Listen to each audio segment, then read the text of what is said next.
गुस्ताखी करना, उसके बाद जमानत पर रिहा हो जाना, या यूं कहिए उस गुस्ताख की गिरफ्तारी ही ना होना, ये कोई बड़ी बात नहीं है, आम बात बन चुकी है। मिसाल के तौर पे आप देख लीजिए इसे, गुस्ताख नरसिंहन का अभी तक अता पता न चल सका। अभी कल रात को मुजफ्फरनगर में हजारों की तादाद में मुसलमान सड़कों पर उतर आए। वजह थी कि अखिल त्यागी नाम का ये शख्स गुस्ताख, इसने अल्लाह की शान में गुस्ताखी किया। एक फेसबुक पेज है गोल्डन भारत नाम का, 2 दिन पहले उसने एक पोस्ट किया था वक्फ बोर्ड के रिगार्डिंग, तो वहां कमेंट करके इसने अल्लाह को गालियां दी, माज़अल्लाह। तो अभी तो फिलहाल में उस फेसबुक पेज से उस कमेंट को डिलीट कर दिया गया है। इस अखिल त्यागी के खिलाफ में एफआईआर दर्ज करवाई गई, उसे गिरफ्तार भी कर लिया गया, लेकिन अफवाह फैला दी गई कि अखिल त्यागी को छोड़ दिया गया है, रिहाई मिल गई उसे। तो तमाम मुसलमान सड़कों पे उतर आए मुजफ्फरनगर के बुड़ाना के, और वहां पे फिर नारेबाजी होने लगी। तो उसके बाद में वहां के एसपी साहब का एक वीडियो जारी हुआ, वो वीडियो को भी आप पहले देखिए।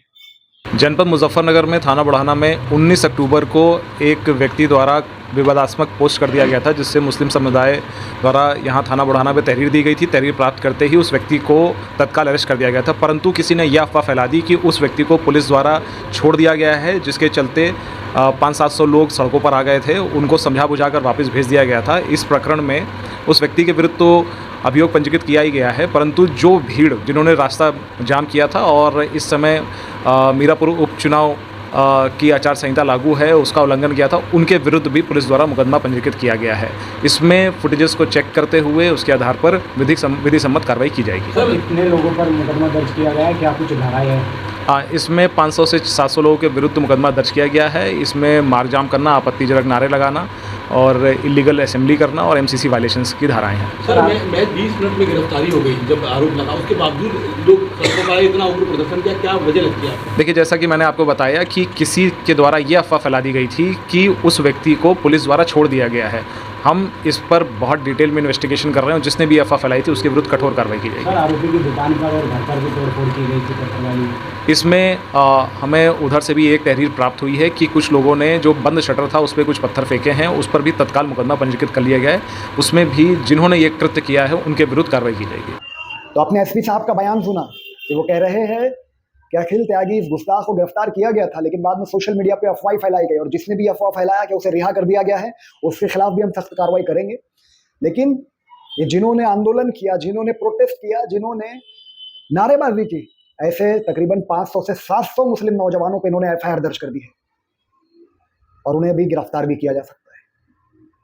वैसे कई पॉलिटिकल पार्टीज ने इसके लिए आवाज उठाया है और कहा है कि इस एफआईआर को रद्द करो, लेकिन बेहद ही अफसोस बात है कि हमारे देश में गुस्ताखी करना, उसको तुरंत जमानत मिल जाना, या यूं कहिए गिरफ्तारी ही ना होना गुस्ताखों की, ये कोई बड़ी बात अब नहीं रही है, और इसके हम जिम्मेदार खुद हैं। क्योंकि हमें चाहिए कि तहफ़्फ़ुज़ नामूस रिसालत के खातिर हम एक कानून बनवाए। जब हमारे इस गुजरात में पासा जैसा एक्ट हमारे उलमाओं पे लग सकता है, गुंडे मवालियों की खातिर एक स्पेशल कानून होता है, तो ये गुस्ताखों के लिए एक सख्त तरीन कानून अलग से क्यों ना बनाया जाए। हमारे देश में जिन धाराओं के तहत मामले दर्ज होते हैं गुस्ताखों पे, वो मामूली सी धाराएं हैं जिसके बुनियाद पर, जिसके रूल्स की बुनियाद पर आसानी से उसे जमानत मिल जाती है। इसलिए अब तमाम मुसलमानों से, बिलखुसूस महाराष्ट्र के मुसलमानों से मेरी गुजारिश है, अगले महीने आपके राज्य में इलेक्शन है, तो आप तमाम लोग, खासकर कांग्रेस पार्टी को, आप आंख बंद करके वोट मत दो। जितने भी नेता आपके पास वोट मांगने आए, आप तहफ़्फ़ुज़ नामूस रिसालत पे कानून बनाने के लिए असेंबली में आवाज़ उठाने की खातिर उनसे कहिए, आप उनसे कहिए कि आप नामूस रिसालत पे क्या आवाज़ उठाओगे, क्या एक सख्त तरीन कानून बनाने के लिए असेंबली में आवाज़ उठाओगे, एक बिल लेके आओगे? क्या आपकी पार्टी वादा करती है हमारे से? अगर वादा करती है तो ही हम आपको वोट देंगे, वरना वोट आपकी पार्टी को हम नहीं देने वाले।